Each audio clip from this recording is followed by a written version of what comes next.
Hello ज्योग्राफर्स, साक्षी education 9550 YouTube channel में आपका स्वागत है, अभिनंदन है। मैं आपका दोस्त सीएल सर। अपन जिस विषय के बारे में चर्चा कर रहे हैं वो है कक्षा 10 समकालीन भारत अध्याय 4 कृषि के बारे में अपन विस्तृत अध्ययन कर रहे हैं। कल अपन ने मोटे अनाजों के बारे में गहनता के साथ अध्ययन किया था, जिसमें अपन ने ज्वार देखा, बाजरा देखा और रागी देखा। प्रमुख जो मोटे अनाज हैं जो भारत में उत्पादित होते हैं उनमें पहला कौन सा है? ज्वार हो गया, दूसरा हो गया बाजरा और तीसरा हो गया रागी। ये प्रमुख मोटे अनाज है। आज अपन अन्य जो फसलें हैं, खाद्य फसलें हैं, अपन किसके बारे में अध्ययन कर रहे हैं? केवल खाद्य फसलों के बारे में अपन अध्ययन कर रहे हैं। तो अन्य फसलों के बारे में अपन आज अध्ययन करेंगे। मोटे अनाजों के अलावा भी कई अन्य फसलें हैं, जैसे मक्का हो गई, दालें हो गई, तिलहन हो गई, तो उनके बारे में अपन अध्ययन करेंगे। तो हेडिंग लगाइए अन्य फसलें। कौन सी फसलें? अन्य फसलें, जिसमें पहला आएगा मक्का।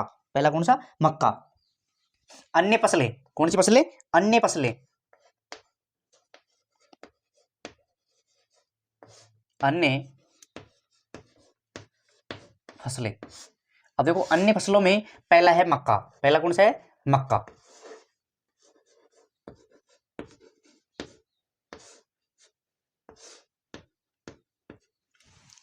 देखो अन्य फसलों में जो पहली फसल है मक्का, तो मक्का भी एक खाद्य फसल है। कैसी फसल है? खाद्य फसल है। यह एक खरीफ की फसल है। कैसी फसल है? खरीफ की फसल है। तो सबसे पहले लिखिए, यह एक खरीफ की फसल है। यह एक खरीफ की फसल है। यह एक खरीफ की फसल है। कैसी फसल है? खरीफ की फसल है। यह एक खरीफ की फसल है। तो सबसे पहला प्रश्न तो यही है कि जो मक्का है वो कौन सी फसल है, कौन सी ऋतु में बोई जाती है? तो खरीफ की फसल है। कौन सी फसल है? खरीफ की फसल है, जो ग्रीष्म ऋतु में बोई जाती है। यह एक ऐसी फसल है जो खाद्यान्न व चारा दोनों रूपों में प्रयोग होती है। खाद्यान्न के रूप में भी इसका प्रयोग किया जाता है और चारे के रूप में भी, पशुओं के लिए चारे के रूप में भी इसका प्रयोग किया जाता है। तो यह एक ऐसी फसल है जो खाद्यान्न व चारा, यह एक ऐसी फसल है, यह एक ऐसी फसल है, एक ऐसी फसल है, ऐसी फसल है जो खाद्यान्न व चारा दोनों रूपों में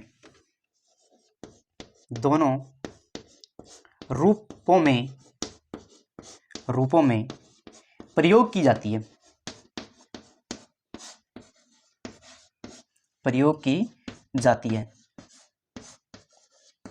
देखो मक्का एक कैसी फसल है? एक खरीफ की फसल है। कैसी फसल है? खरीफ की फसल है। ये खाद्यान्न के काम भी आती है। किसके काम? खाद्यान्न के काम भी आती है और पशुओं के लिए चारे के काम भी आती है। तो दोनों रूपों में प्रयोग किया जाता है। कौन सी फसल का? मक्का का दोनों रूपों में प्रयोग किया जाता है। देखो पुरानी जलोढ़ मिट्टी में मक्के की पैदावार अच्छी होती है। जो पुरानी जलोढ़ मिट्टी है उसमें मक्के की पैदावार अच्छी होती है। तो लिखिए, पुरानी जलोढ़ मिट्टी में, पुरानी जलोढ़ मिट्टी में, पुरानी जलोढ़ मिट्टी में, पुरानी जलोढ़ मिट्टी में मक्के की पैदावार अच्छी होती है। मक्के की पैदावार अच्छी होती है।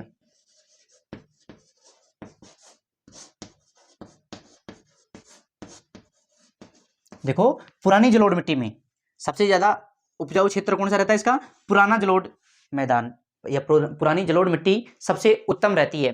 किसके लिए? मक्का की खेती के लिए। और मक्के की खेती के लिए 21 से 27 डिग्री सेल्सियस के बीच तापमान की जरूरत पड़ती है। तो लिखिए, मक्के की खेती के लिए, कौन सी खेती के लिए? मक्के की खेती के लिए,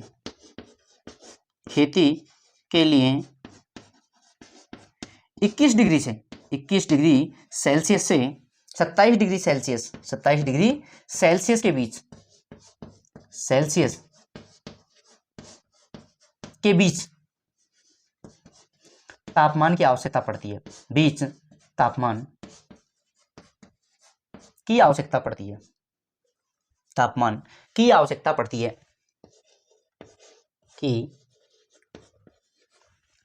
पड़ती है।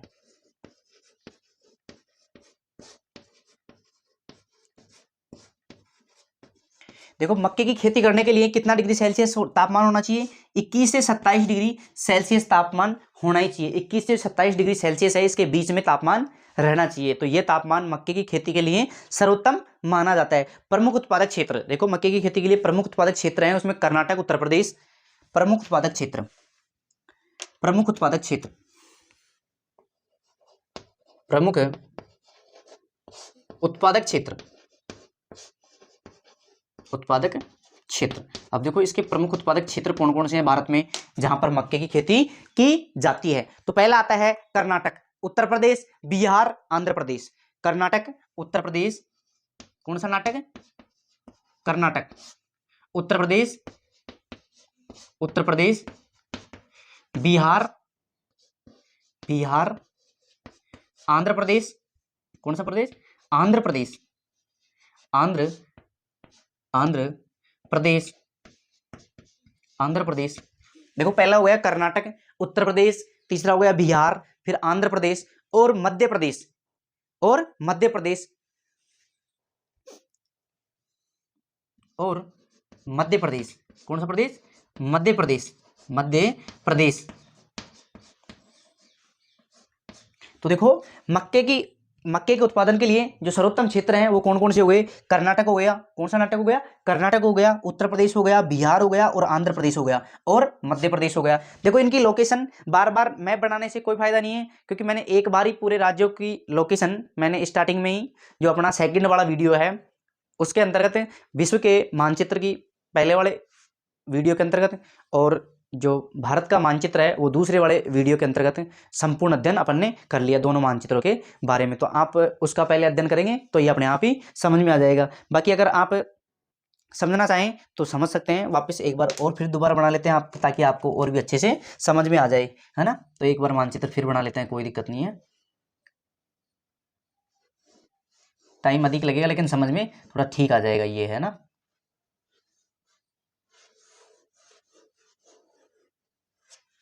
ये अपना भारत का मानचित्र है। किसका मानचित्र है? भारत का मानचित्र है। अब देखो सबसे पहले इसमें आता है कर्नाटक। कौन सा नाटक है? कर्नाटक। कौन सा नाटक है? कर्नाटक। तो कर्नाटक आता है अपना यहां पर, है ना, कर्नाटक। कौन सा नाटक है? कर्नाटक। तो ये अपना कर्नाटक हो गया, ये कर्नाटक वाला क्षेत्र हो गया। इसके अलावा देखो दूसरा आता है उत्तर प्रदेश। देखो यूपी, यूपी लिख देता हूं मैं शॉर्टकट रूप में, यू और पी, है ना, यूपी यहां पर हो गया। उसके बाद बिहार, उसके बाद बिहार, इसके पास में बिहार, है ना, यूपी और बिहार, इसी के पास में बी, मैं बी से इंडिकेटर कर देता हूं, बिहार, बी से बिहार, यूपी से उत्तर प्रदेश, है ना। इसके अलावा देखो आंध्र प्रदेश, आंध्र प्रदेश, आंध्र प्रदेश कहाँ है? यहाँ पर आंध्र प्रदेश, है ना, यहाँ पर आंध्र प्रदेश कर देते हैं, आंध्र प्रदेश। कौन सा प्रदेश? आंध्र प्रदेश, आंध्र प्रदेश। इसके अलावा देखो अगला क्षेत्र अपना मध्य प्रदेश। मध्य प्रदेश मतलब मध्य में, एमपी, मध्य प्रदेश का मतलब एमपी। देखो एमपी, यूपी, बिहार, कर्नाटक और आंध्र प्रदेश प्रमुख क्षेत्र हो गए किसके? मक्का उत्पादन की दृष्टि से प्रमुख क्षेत्र हैं ये। अगला अपना देखो, ये अपनी मक्का कंप्लीट हो जाती है। मक्के के बाद में जो दूसरी फसलें हैं वो हैं दालें। दालों के बारे में भी अपना अध्ययन कर लेते हैं, जिसमें सर्वाधिक प्रोटीन की मात्रा पाई जाती है वो है दालें। और देखो बार बार अगर मान लीजिए 2 साल कृषि करने के बाद में अगर तीसरी साल अपन दालों का उत्पादन करते हैं या दालों की कृषि करते हैं तो उसमें उस भूमि में गुणवत्ता वापस आ जाती है, भूमि की गुणवत्ता वापस आ जाती है ना। तो देखो दालों के बारे में अध्ययन करेंगे। तो नंबर 2 पर लगाइए दालें, नंबर 2 दालें, दालें, नंबर 2 पर दालें। तो देखो दालों में एक तो सबसे ज्यादा क्या पाई जाती है? प्रोटीन की मात्रा पाई जाती है। क्या पाई जाती है? प्रोटीन की मात्रा पाई जाती है। तो लिखिए भारत विश्व में दाल का सबसे बड़ा उत्पादक, भारत विश्व में, भारत विश्व में, विश्व में दाल का सबसे बड़ा उत्पादक, दाल का सबसे बड़ा उत्पादक, सबसे बड़ा उत्पादक, सबसे बड़ा क्या है? उत्पादक है। भारत दाल के रूप में सबसे बड़ा उत्पादक है। कैसा देश है? सबसे बड़ा उत्पादक होने के साथ साथ सबसे बड़ा उपभोक्ता भी है। होने के साथ साथ उत्पादक, होने के साथ साथ, होने के साथ साथ, होने के साथ साथ, साथ साथ सबसे बड़ा उपभोक्ता भी है। सबसे बड़ा उपभोक्ता भी है, बड़ा उपभोक्ता भी है, उपभोक्ता भी है। आप ऐसे समझ रहे होंगे सर ये क्या सिस्टम हो गया? सबसे बड़ा उत्पादक का मतलब क्या है? उत्पादक का मतलब ये उत्पादन भी सबसे ज्यादा करता है। विश्व में सबसे ज्यादा दालों का उत्पादन भारत करता है, सबसे ज्यादा उत्पादन भी करता है और सबसे ज्यादा उपभोग भी करता है। उपभोग का मतलब स्वयं यूज लेता है, जितनी वो पैदावार करता है इतनी ही मात्रा में वो अपने उपभोग के रूप में भी प्रयोग लेता है। तो सबसे बड़ा उत्पादक भी है और सबसे बड़ा उपभोक्ता भी है। दालों को सामान्यतः अन्य फसलों के, लिखिए, दालों को सामान्यतः अन्य फसलों के, दालों को सामान्यतः, दालों को सामान्यतः, सामान्यतः अन्य फसलों के, अन्य फसलों के, देखो, दालों को सामान्यतः, दालों को सामान्यतः अन्य फसलों के आवर्तन में उगाया जाता है, अन्य फसलों के आवर्तन में उगाया जाता है, अन्य फसलों के, फसलों के आवर्तन में उगाया जाता है, आवर्तन में उगाया जाता है।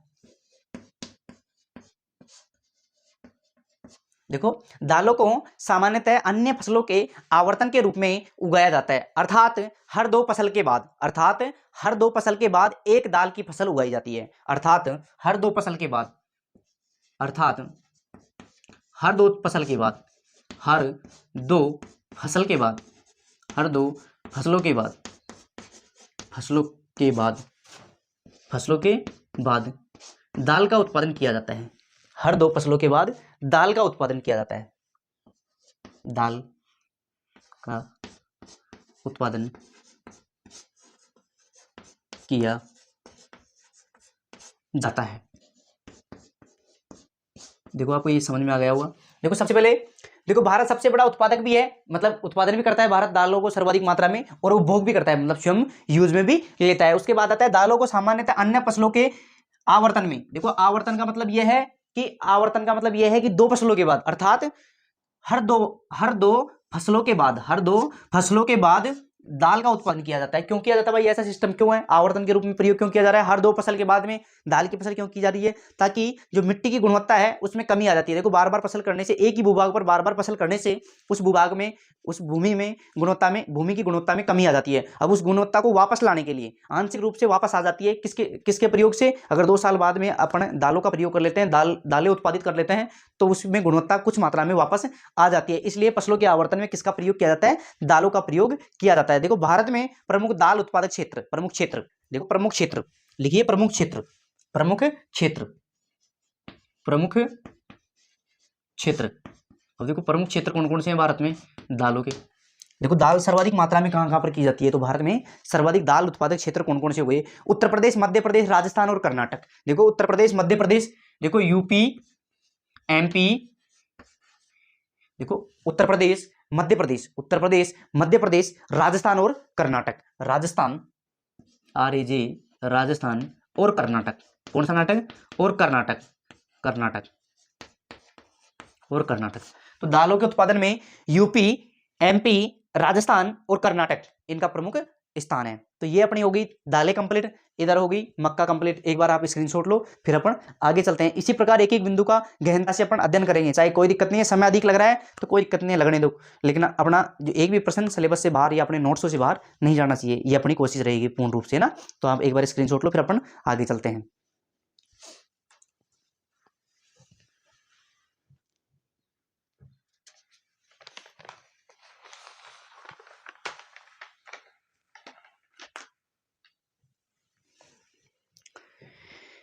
संभवतः आपने स्क्रीनशॉट ले लिया होगा, तो अपन आगे चलते हैं।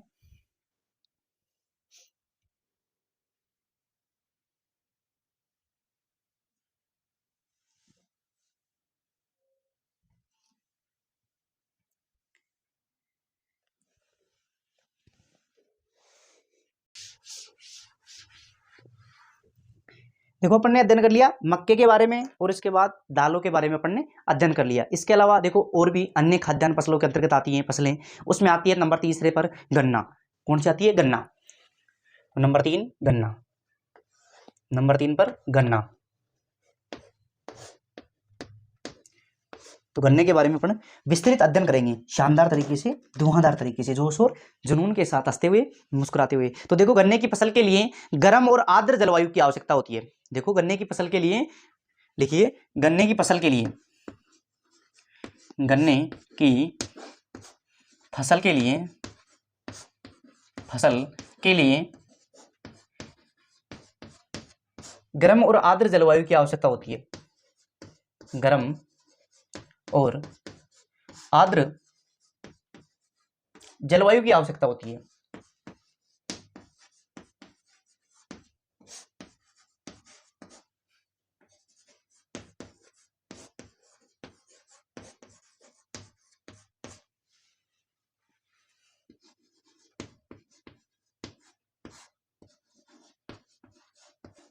देखो गन्ने की फसल के लिए कौन सी जलवायु की आवश्यकता होती है, एक तो गर्म जलवायु होनी चाहिए और एक आर्द्र जलवायु होनी चाहिए। आर्द्र जलवायु की आवश्यकता होती है कौन सी फसल के लिए, गन्ने की फसल के लिए। देखो एक तो गर्म और आर्द्र जलवायु की जरूरत होती है या आवश्यकता होती है। देखो यह फसल 21 डिग्री सेल्सियस से 27 डिग्री सेल्सियस तापमान, देखो लिखिए यह फसल 21 डिग्री से 27 डिग्री सेल्सियस तापमान के बीच, यह फसल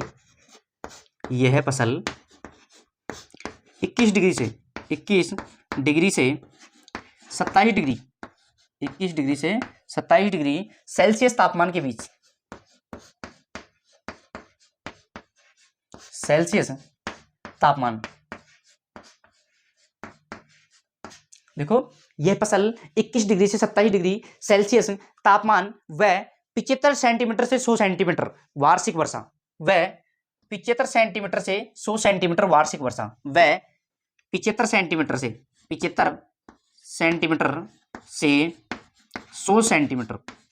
100 सेंटीमीटर वार्षिक वर्षा, वार्षिक वर्षा। देखो वार्षिक वर्षा कितनी चाहिए इसकी, देखो 75 सेंटीमीटर से 100 सेंटीमीटर वार्षिक वर्षा वाले क्षेत्रों में बोई जाती है, वार्षिक वर्षा वाले क्षेत्रों में बोई जाती है, वाले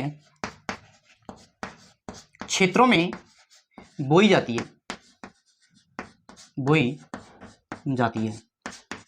तो देखो सबसे पहले समझिए गन्ने की फसल है वो, गन्ने की फसल के लिए सर्वोत्तम होता है तापमान 21 डिग्री से 27 डिग्री सेल्सियस के बीच। तो तापमान होना चाहिए, क्या होना चाहिए, तापमान होना चाहिए 21 से 27 डिग्री सेल्सियस के बीच में, और 75 सेंटीमीटर से और 100 सेंटीमीटर से 75 से और 100 सेंटीमीटर के मध्य वार्षिक वर्षा होनी चाहिए, वार्षिक वर्षा होनी चाहिए। उन्हीं स्थानों पर यह फसल सर्वोत्तम हो पाती है। कौन सी फसल, गन्ने की फसल। देखो गन्ने के उत्पादन में ब्राजील पहले नंबर पर है, गन्ने के उत्पादन में कौन सा देश पहले नंबर पर है, ब्राजील पहले नंबर पर है। देखो गन्ने के उत्पादन में, गन्ने के उत्पादन में ब्राजील पहले नंबर पर है, ब्राजील जो दक्षिण अमेरिका का देश है, ब्राजील प्रथम स्थान पर है, प्रथम स्थान पर है। तथा भारत का स्थान दूसरा है। कौन सा है, दूसरा। देखो गन्ने के उत्पादन में ब्राजील का प्रथम स्थान है, ब्राजील का प्रथम स्थान है, लेकिन भारत का कौन सा स्थान है, दूसरा स्थान है। तो प्रश्न आ जाए गन्ने के उत्पादन में भारत का कौन सा स्थान है, तो कौन सा स्थान है, ब्राजील के बाद इसका दूसरा स्थान है। देखो भारत में जो गन्ने के उत्पादक राज्य हैं उसमें पहला आता है उत्तर प्रदेश, महाराष्ट्र, कर्नाटक, तमिलनाडु। उत्तर प्रदेश, महाराष्ट्र, कर्नाटक, तमिलनाडु। प्रमुख क्षेत्र, प्रमुख उत्पादक क्षेत्र ना, प्रमुख क्षेत्र बोल दो या प्रमुख उत्पादक क्षेत्र बोल दो। देखो प्रमुख उत्पादक क्षेत्र या प्रमुख क्षेत्रों के अंतर्गत जो पहला आता है वो आता है अपना, कौन सा आता है, कौन सा राष्ट्र आता है, महाराष्ट्र आता है, नहीं सॉरी उत्तर प्रदेश आता है, उसके बाद महाराष्ट्र आता है। गन्ने के उत्पादन में पहला स्थान उत्तर प्रदेश रखता है। कौन सा प्रदेश, उत्तर प्रदेश। उत्तर प्रदेश, महाराष्ट्र, कर्नाटक, तमिलनाडु। उत्तर प्रदेश, उत्तर प्रदेश, महाराष्ट्र, महाराष्ट्र, कर्नाटक, कर्नाटक, तमिलनाडु, तमिलनाडु। देखो प्रमुख क्षेत्रों में पहला स्थान किसका है, उत्तर प्रदेश का।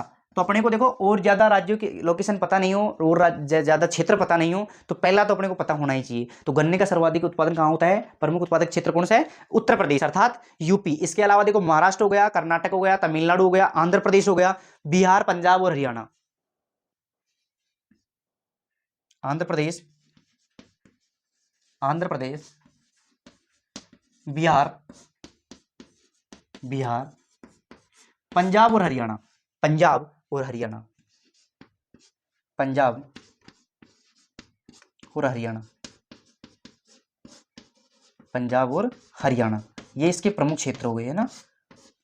देखो उत्तर प्रदेश हो गया, महाराष्ट्र हो गया, कर्नाटक हो गया, तमिलनाडु हो गया, आंध्र प्रदेश हो गया, बिहार हो गया, बिहार के अलावा देखो पंजाब हो गया, हरियाणा हो गया, इसके प्रमुख उत्पादक क्षेत्र हैं। तो ये अपनी देखो अन्य खाद्य फसलों के अंतर्गत अपन ने 3 फसलों का अध्ययन कर लिया। अब अन्य जो खाद्य फसलें हैं उसी के अंतर्गत आती है तिलहन की फसलें। तो तिलहन नंबर 1 देखो, तिलहन डालिए, हेडिंग डालिए तिलहन, हेडिंग डालिए तिलहन, हेडिंग डालिए तिलहन।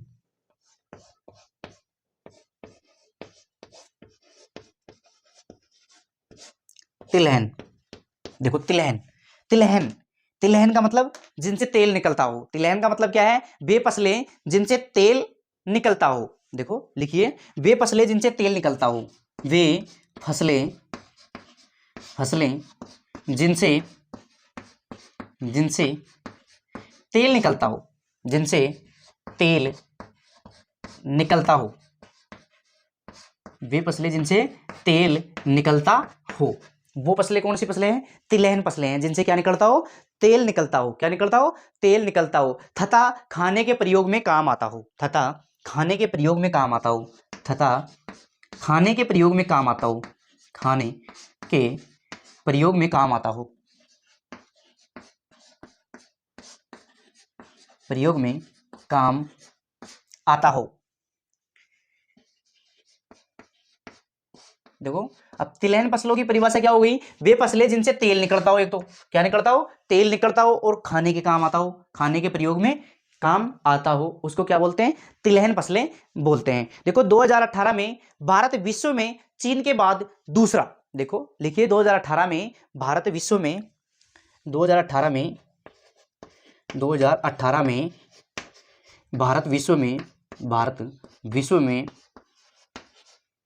विश्व में देखो 2018 में, कौन सी सन में? 2018 में भारत विश्व में चीन के बाद दूसरा बड़ा तिलहन उत्पादक है।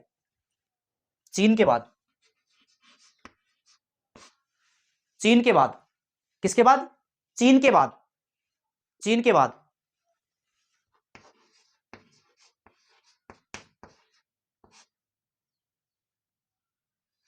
चीन के बाद दूसरा बड़ा तिलहन उत्पादक है, तिलहन उत्पादक है।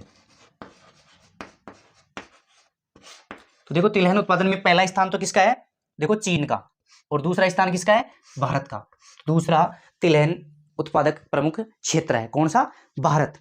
देखो प्रमुख तिलहन फसलें, देखो प्रमुख तिलहन फसलों में देखो मूंगफली होगी, प्रमुख रूप से कौन सी होती है? मूंगफली। इसके अलावा सरसों हो गई, नारियल हो गई, तिल हो गया, सोयाबीन हो गया, देखो अरंडी हो गया, बिनोला हो गया, इसके अलावा अलसी हो गया और सूरजमुखी हो गया। देखो इनका जो तेल होता है वो, इनसे एक तो तेल निकलता है, इनसे सबसे तेल निकलता है, और तेल निकलने के साथ साथ इनका खाने के रूप में भी प्रयोग किया जाता है। तो लिखिए प्रमुख तिलहन फसलें, प्रमुख तिलहन फसलें, प्रमुख तिलहन फसलें, प्रमुख फसलें, प्रमुख फसलें, प्रमुख फसलें। देखो सबसे पहला आता है मूंगफली। कौन सी फली? मूंगफली, मूंगफली हो गई। सबसे पहला कौन सा हो गया? मूंगफली। अब मूंगफली के अलावा देखो और भी अन्य तिलहन फसलें हैं। इसके अलावा हो गई सरसों, नारियल, तिल, सोयाबीन। सरसों, नारियल, तिल, सोयाबीन, सोयाबीन, अरंडी, अरंडी, अलसी, अलसी और सूरजमुखी, और सूरजमुखी, और सूरजमुखी। ये प्रमुख तिलहन फसलें हैं। सूरजमुखी, ये प्रमुख क्या हो गई, तिलहन फसलें। अब देखो इसमें सबसे इंपॉर्टेंट है तिलहन फसलों में मूंगफली, तो एक मूंगफली के बारे में अपन विस्तार से चर्चा करेंगे। आपको जरूर ये ध्यान जरूर रखना है कि तिलहन फसलों के अंतर्गत कौन कौन सी फसलें आती हैं। मूंगफली हो गई, सरसों हो गई, नारियल हो गया, तिल हो गया, सोयाबीन हो गया, अरंडी हो गया, अलसी हो गया और सूरजमुखी हो गया। लेकिन जो मुख्य फसल है वो कौन सी है, मूंगफली। तो मूंगफली के बारे में अपन विस्तार से चर्चा करेंगे। एक बार आप स्क्रीनशॉट लो, फिर अपन आगे चलते हैं।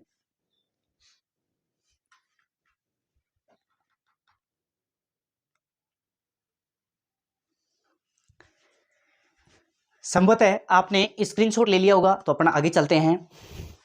अब देखो मूंगफली के बारे में, अपन मूंगफली के बारे में जो तिलहन फसलों में जो मूंगफली फसल है उसके बारे में अपन विस्तृत अध्ययन करेंगे, क्योंकि ये प्रश्न मूंगफली से प्रश्न बन जाते हैं कई बार 1 नंबर के, है ना। तो उसके बारे में अपन अलग से अध्ययन करेंगे ना। वैसे तिलहन फसलों का अपन ने एक साथ अध्ययन कर लिया भाई। तिलहन फसलों के अंतर्गत देखो तेल निकलता है एक तो, और खाने के प्रयोग में काम आता है।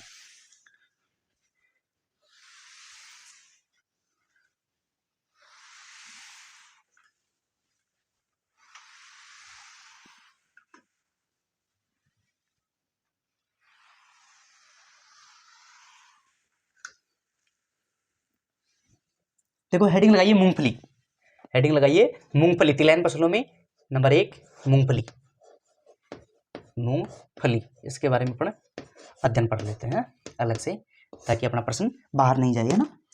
देखो मूंगफली, मूंगफली भारत में पैदा होने वाले तिलहनों में मूंगफली का हिस्सा 50% है। कितना परसेंट है, 50%। देखो भारत में उत्पादित होने वाली तिलहनों में 50% किसका उत्पादन होता है, मूंगफली का। तो लिखिए भारत में पैदा होने वाले तिलहनों में, भारत में पैदा होने वाले तिलहनों में, भारत में पैदा होने वाले तिलहनों में, होने वाले तिलहनों में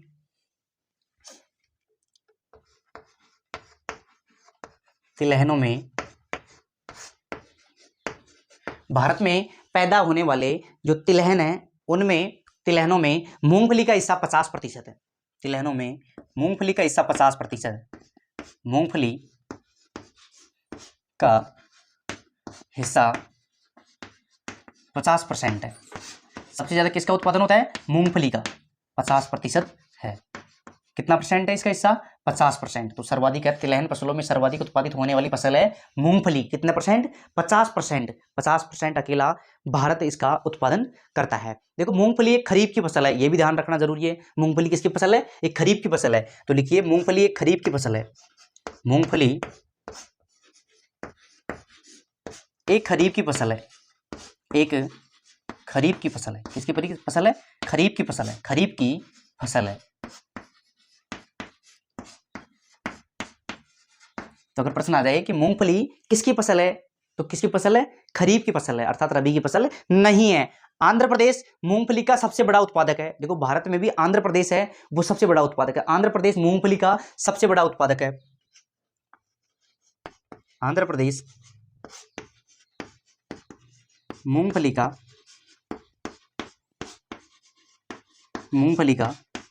सबसे बड़ा उत्पादक है, सबसे बड़ा उत्पादक है। अगर प्रश्न आ जाए कि भारत में मूंगफली का सबसे बड़ा उत्पादक राज्य कौन सा है, तो कौन सा लिखेंगे अपन, आंध्र प्रदेश। देखो आंध्र प्रदेश भारत में मूंगफली का सबसे बड़ा उत्पादक राज्य है। आंध्र प्रदेश मूंगफली का सबसे बड़ा उत्पादक है। क्या है, उत्पादक मतलब उत्पादित करता है। कौन सा राज्य, आंध्र प्रदेश। इसके बाद देखो तमिलनाडु, कर्नाटक, गुजरात और महाराष्ट्र। इसके बाद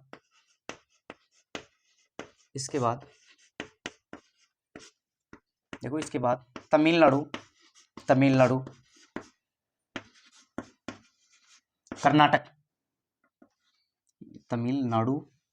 कर्नाटक, गुजरात। देखो इसके बाद तमिलनाडु आ गया, कर्नाटक आ गया, गुजरात आ गया, महाराष्ट्र का स्थान आता है, और महाराष्ट्र का स्थान आता है, और महाराष्ट्र का स्थान आता है। महाराष्ट्र का, देखो महाराष्ट्र का स्थान आता है। किसका स्थान आता है, महाराष्ट्र का स्थान आता है। देखो तमिलनाडु हो गया, कर्नाटक हो गया, गुजरात हो गया, महाराष्ट्र का स्थान आता है, स्थान आता है। लेकिन जो वेरी इंपॉर्टेंट प्रश्न है वो ये है कि आंध्र प्रदेश मूंगफली के उत्पादन में पहला स्थान, देखो मूंगफली के उत्पादन में पहला स्थान किसका आता है? आंध्र प्रदेश का आता है। तो ये पूछने लायक प्रश्न है अपना, है ना, तो ये अपने को ध्यान रखना जरूरी है। देखो ये अपनी कंप्लीट हो गई कौन सी फसल? मूंगफली। अब इसके बाद आती है चाय। देखो चाय के बारे में अपन अध्ययन कर लेते हैं। चाय जो पेय पदार्थ है, कौन सा पदार्थ है? पेय पदार्थ है। तो चाय के बारे में अध्ययन कर लेते हैं, ना। नीचे हेडिंग लगाइए चाय।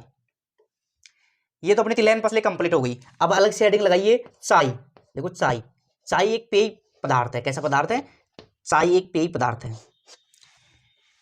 देखो चाय में कैफीन और टैनिन, देखो कैफीन और टैनिन पाया जाता है जो अपने को फुर्ती लाता है। तभी तो अपने कई बार चाय पीते हैं, आलस से आ रहे हैं, चाय पीते ही अपने को फुर्ती आ जाती है, थोड़ा तंदुरुस्त हो जाते हैं। इसका मतलब ये नहीं कि वो अपने को फायदेमंद है, फायदेमंद नहीं है, लेकिन उसमें कैफीन और टैनिन नामक जो धातु पाई जाती है वो अपने अंदर फुर्ती लाती है ना। तो लेकिन वो अपने लिए लाभदायक नहीं है, अपने शरीर को चंचल तो कर देती है लेकिन वो लाभदायक नहीं है। तो देखो चाय की खेती रोपण कृषि का एक उदाहरण है। देखो ये कैसी फसल है? रोपण कृषि। देखो चाय की खेती रोपण कृषि का उदाहरण है।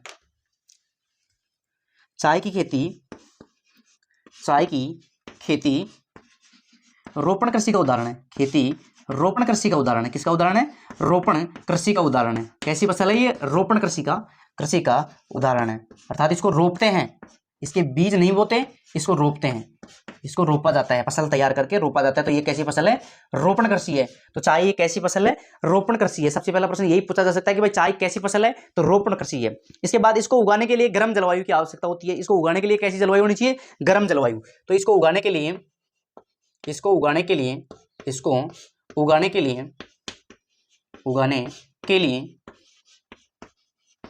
गर्म जलवायु की आवश्यकता होती है। कैसी जलवायु की? गर्म जलवायु की आवश्यकता होती है। गर्म जलवायु की आवश्यकता होती है। जलवायु की आवश्यकता होती है। गर्म जलवायु की आवश्यकता होती है। देखो चाय को उत्पादित करने के लिए कैसी जलवायु चाहिए? गर्म जलवायु की आवश्यकता होती है। जहां पर गर्म जलवायु पाई जाती है वहीं पर चाय की खेती की जाती है। देखो इसके लिए गहरी मिट्टी और सुगम जल निकास। देखो इसके लिए गहरी मिट्टी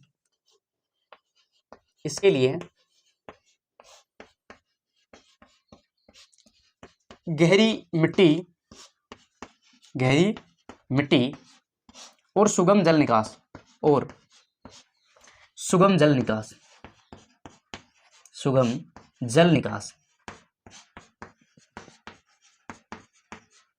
देखो इसके लिए गहरी मिट्टी कैसी चाहिए? गहरी मिट्टी और सुगम जल निकास वाले ढलुआ क्षेत्र। कैसे क्षेत्र होने चाहिए? ढलान वाले क्षेत्र होना चाहिए। अब ये क्षेत्र, ढलान वाले क्षेत्र कहां पाए जाते हैं? पर्वतीय क्षेत्रों में। जो पर्वतीय के क्षेत्रों के ढलान है वहां पर ये चाय की खेती की जाती है। तो निकास वाले ढलुआ क्षेत्रों की जरूरत पड़ती है। निकास वाले कैसे क्षेत्रों की जरूरत पड़ती है? ढलुआ क्षेत्रों की जरूरत पड़ती है। ढलुआ क्षेत्रों की जरूरत पड़ती है। देखो ढलुआ क्षेत्रों की क्या पड़ती है? जरूरत पड़ती है। कैसे होने चाहिए? ढलान वाले क्षेत्र होने चाहिए। और ढलान वाले क्षेत्र सर्वाधिक कहां पाए जाते हैं? पर्वतीय क्षेत्रों में पाए जाते हैं, अर्थात पर्वतों में पाया जाता है। पर्वतों की ढलान पर चाय की खेती की जाती है। चाय के उत्पादन में गहन श्रम की आवश्यकता होती है। देखो इसमें श्रम वर्ष भर चाहिए, गहन श्रम चाहिए, है ना। तो चाय के उत्पादन में गहन श्रम की आवश्यकता होती है। देखिए चाय के उत्पादन में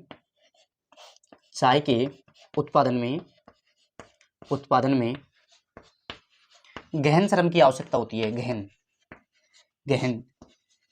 श्रम की आवश्यकता होती है। श्रम की आवश्यकता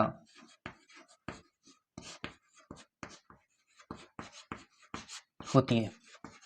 इसमें बीच में श्रम छोड़कर नहीं जाना चाहिए, मतलब गहन श्रम होना चाहिए, परमानेंट इसमें आदमी चाहिए। इस फसल को उत्पादित करने के लिए परमानेंट आदमी की जरूरत पड़ती है, अर्थात श्रमिक की आवश्यकता पड़ती है। देखो असम, पश्चिम बंगाल, तमिलनाडु और केरल, देखो प्रमुख उत्पादक क्षेत्र, प्रमुख क्षेत्र।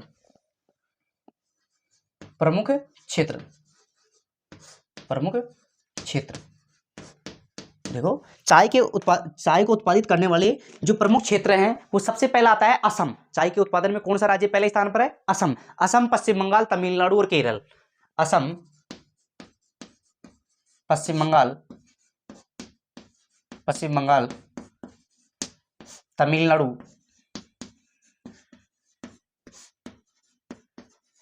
और केरल।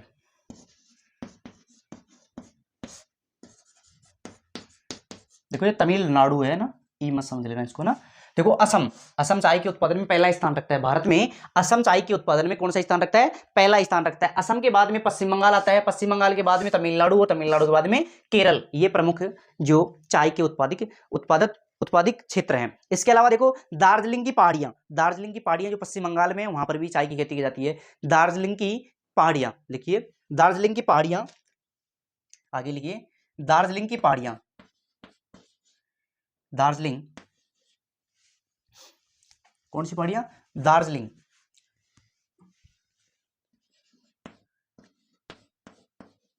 दार्जिलिंग, देखो दार्जिलिंग, दार्जिलिंग की पहाड़ियां, की पहाड़ियां, देखो दार्जिलिंग की पहाड़ियां। अब सबसे पहले दार्जिलिंग की पहाड़ियां कहाँ है? पश्चिम बंगाल में, अपनी खास चाय के लिए। पश्चिम बंगाल, किसमें? पश्चिम बंगाल, अपनी खास चाय के लिए, अपनी खास चाय के लिए, अपनी खास चाय के लिए मशहूर है। चाय के लिए क्या है? मशहूर हैं, मशहूर हैं। कौन सी पहाड़ियां?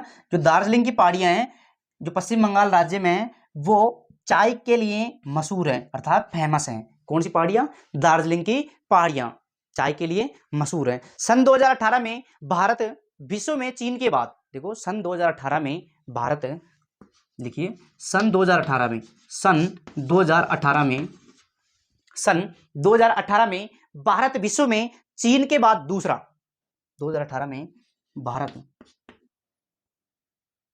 चीन के बाद दूसरा, भारत विश्व में, भारत विश्व में, विश्व में, विश्व में चीन के बाद दूसरा, किसके बाद? चीन के बाद दूसरा, चीन के बाद दूसरा। देखो 2018 में भारत विश्व में चीन के बाद दूसरा, किसके बाद? चीन देश के बाद दूसरा बड़ा चाय उत्पादक देश है, बड़ा चाय उत्पादक देश है, बड़ा चाय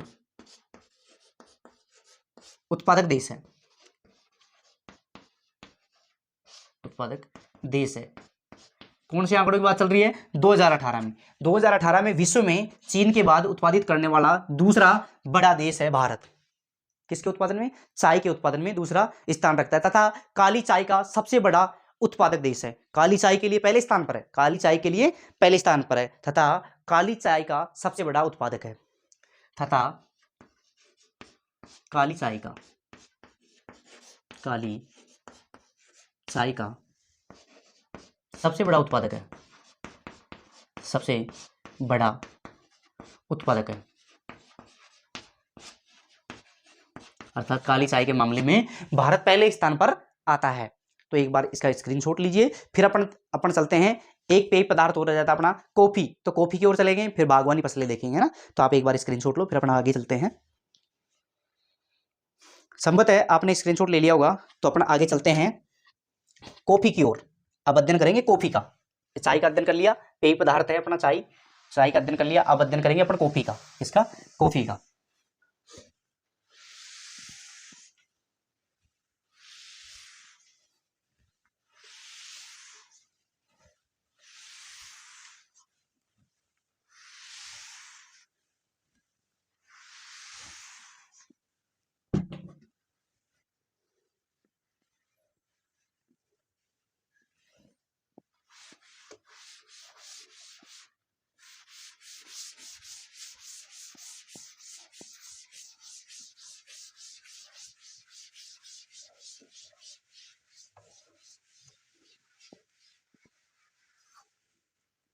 देखो हेडिंग लगाइए कॉफी, हेडिंग लगाइए कॉफी।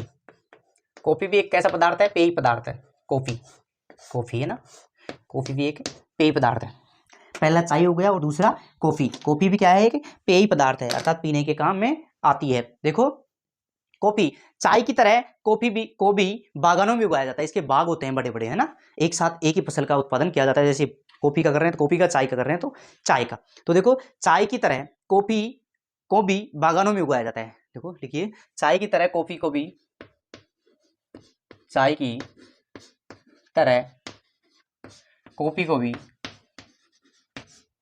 कॉफी को भी बागानों में उगाया जाता है, बागानों में उगाया जाता है। अर्थात इसके बड़े बड़े बाग होते हैं, है ना। कई बार नहीं होते क्या, केले के बाग, आम के बाग, संतरा के बाग, तो ऐसे बाग होते हैं इनके ना। तो बागों के रूप में चाय और कॉफी का उत्पादन किया जाता है। तो भारतीय कॉफी अपनी गुणवत्ता के लिए विश्वविख्यात है। देखो भारतीय कॉफी है जो अपनी गुणवत्ता के लिए विश्वविख्यात है। तो देखिए भारतीय कॉफी अपनी गुणवत्ता के लिए, भारतीय कॉफी अपनी गुणवत्ता के लिए, अपनी गुणवत्ता के लिए विश्वविख्यात है, पूरे विश्व में फेमस है। देखो भारतीय कॉफी अपनी गुणवत्ता के लिए विश्वविख्यात है। कौन सी कॉफी? जो भारतीय कॉफी है अपनी गुणवत्ता के लिए विश्वविख्यात है। देखो भारत में अरेबिका किस्म की कॉफी का उत्पादन किया जाता है। कौन सी किस्म पाई जाती है? अरेबिका। इंपॉर्टेंट प्रश्न है, भारत में किस किस्म की कॉफी का उत्पादन किया जाता है? तो अरेबिका। तो भारत में अरेबिका किस्म की कॉफी का उत्पादन किया जाता है। भारत में अरेबिका कौन सी किस्म? अरेबिका किस्म की कॉफी का उत्पादन किया जाता है।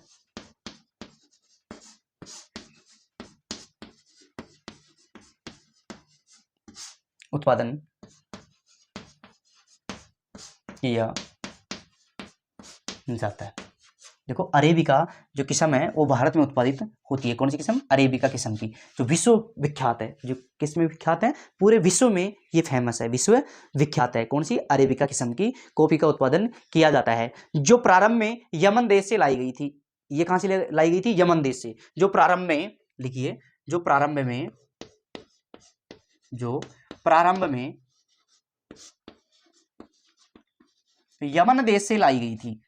यमन देश, कौन से देश? यमन देश से लाई गई थी।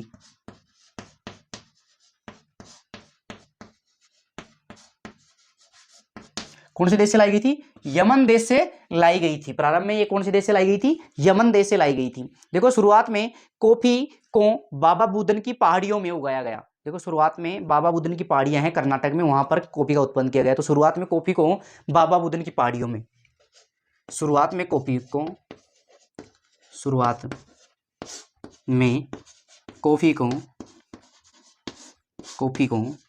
बाबा बुदन की पहाड़ियों में उगाया गया। बाबा बुदन की पहाड़ियों में, उगाया गया।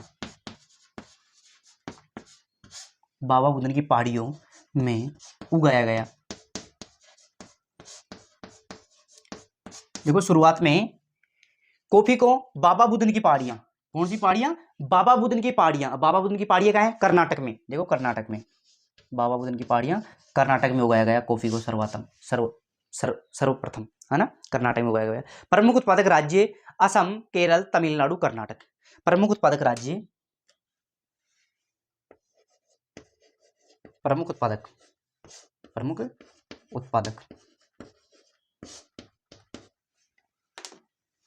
असम, तो पहला कौन सा हो गया? असम। कौन सा असम? असम। केरल, कर्नाटक, तमिलनाडु। असम, केरल, तमिलनाडु, कर्नाटक। तमिलनाडु और ये तमिलनाडु और कर्नाटक।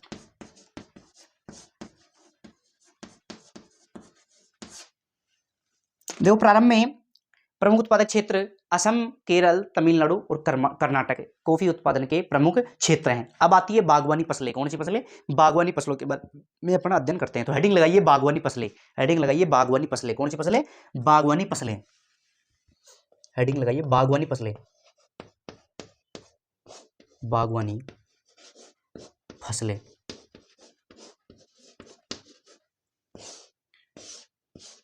तो देखो बागवानी फसलें, तो बागवानी फसलें कौन सी फसलें होती हैं? देखो फल और सब्जियों के उत्पादन को बागवानी फसल कहते हैं। देखो फल और सब्जियों के उत्पादन को फल और सब्जियों के उत्पादन को, फल और सब्जियों के उत्पादन को, सब्जियों के उत्पादन को, के उत्पादन को बागवानी फसल कहा जाता है। बागवानी फसल कहा जाता है।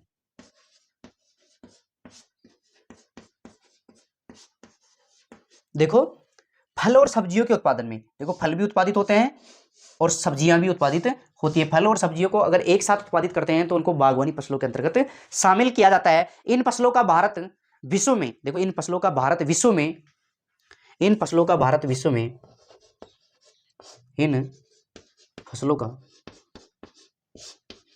भारत विश्व में, विश्व में इन फसलों का भारत विश्व में दूसरा सबसे बड़ा उत्पादक है।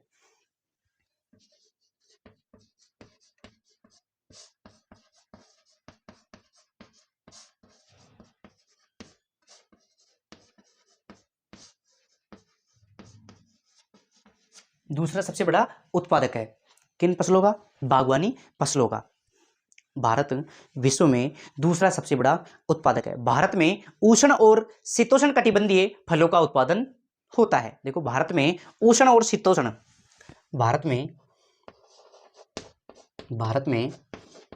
उष्ण और शीतोष्ण, उष्ण और शीतोष्ण और शीतोष्ण, उष्ण और शीतोष्ण फलों का उत्पादन होता है।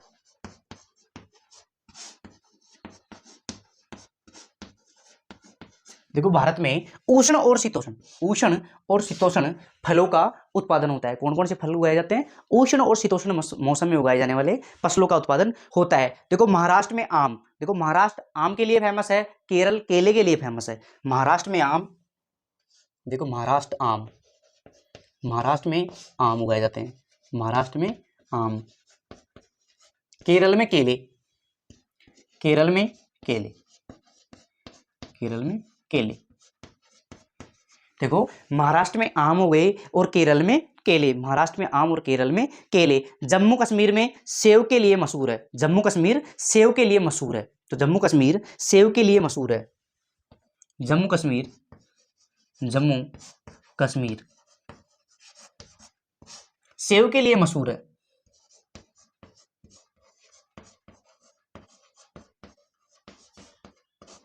मशहूर है। देखो महाराष्ट्र आम के लिए, केरल केले के लिए और जम्मू कश्मीर किसके लिए मशहूर है?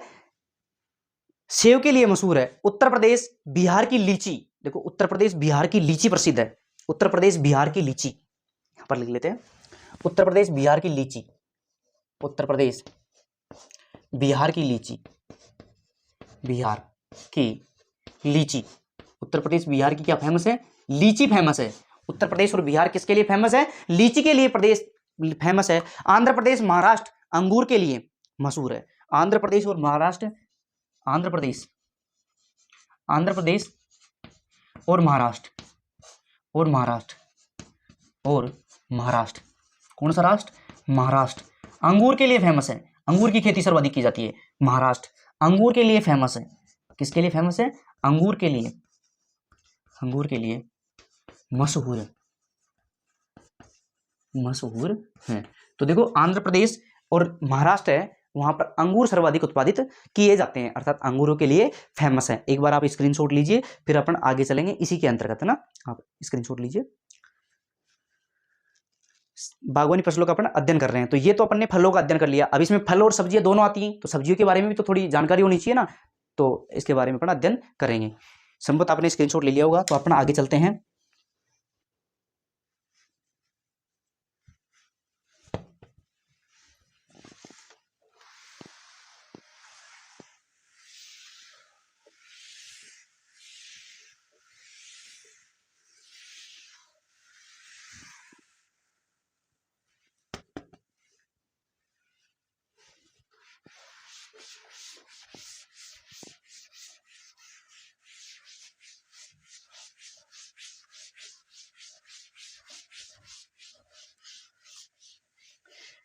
देखो बागवानी फसलों में फल और सब्जियां दोनों आती हैं, तो अपन ने फलों के बारे में तो अध्ययन कर लिया, लेकिन सब्जियों के बारे में भी तो कुछ लाइनें अपने को लिखना जरूरी है, क्योंकि दोनों का अध्ययन ही तो बागवानी की फसल कहलाता है। तो देखो भारत सब्जियों और फलों का सबसे बड़ा उत्पादक है। भारत सब्जियों और फलों का सबसे बड़ा उत्पादक है। भारत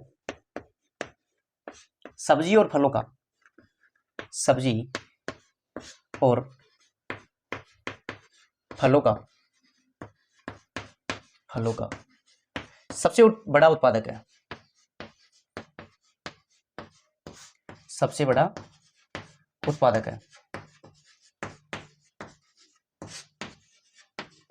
देखो भारत सब्जी और फलों का सबसे बड़ा क्या है? उत्पादक है। सबसे बड़ा उत्पादक है। सबसे ज्यादा सब्जियां और फल कहां पर उत्पादित होते हैं? भारत में उत्पादित होते हैं। भारत में पूरे विश्व के, देखो भारत में पूरे विश्व के उत्पादन की, देखो भारत में पूरे विश्व के उत्पादन की, भारत में पूरे विश्व के उत्पादन की, पूरे विश्व के उत्पादन की,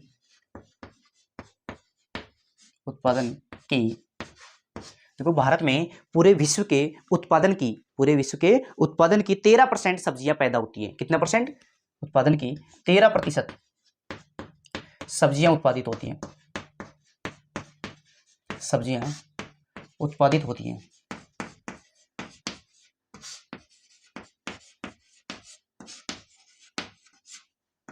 देखो कितना परसेंट? 13% सब्जियां उत्पादित होती हैं। देखो भारत में पूरे विश्व की 13% सब्जियों को उत्पादित किया जाता है। भारत मटर, गोभी, प्याज, बंद गोभी, भारत मटर, गोभी, प्याज, बंद गोभी, कैसी गोभी? बंद गोभी। देखो भारत मटर, गोभी, प्याज और बंद गोभी, मटर, गोभी, प्याज और बंद गोभी, टमाटर, बैंगन और आलू का मुख्य उत्पादक है। टमाटर, बैंगन और आलू का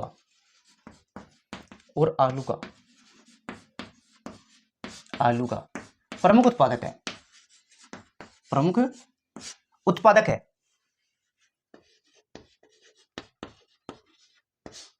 तो भारत में देखो मटर होती है, गोभी होती है, प्याज होता है, बंद गोभी होता है, टमाटर होता है, बैंगन होता है और आलू, टमाटर, बैंगन और आलू का प्रमुख उत्पादन होता है। इनका सबसे ज्यादा सब्जियों में उत्पादन होता है। एक बार आप स्क्रीनशॉट लीजिए, फिर अपन आगे चलते हैं।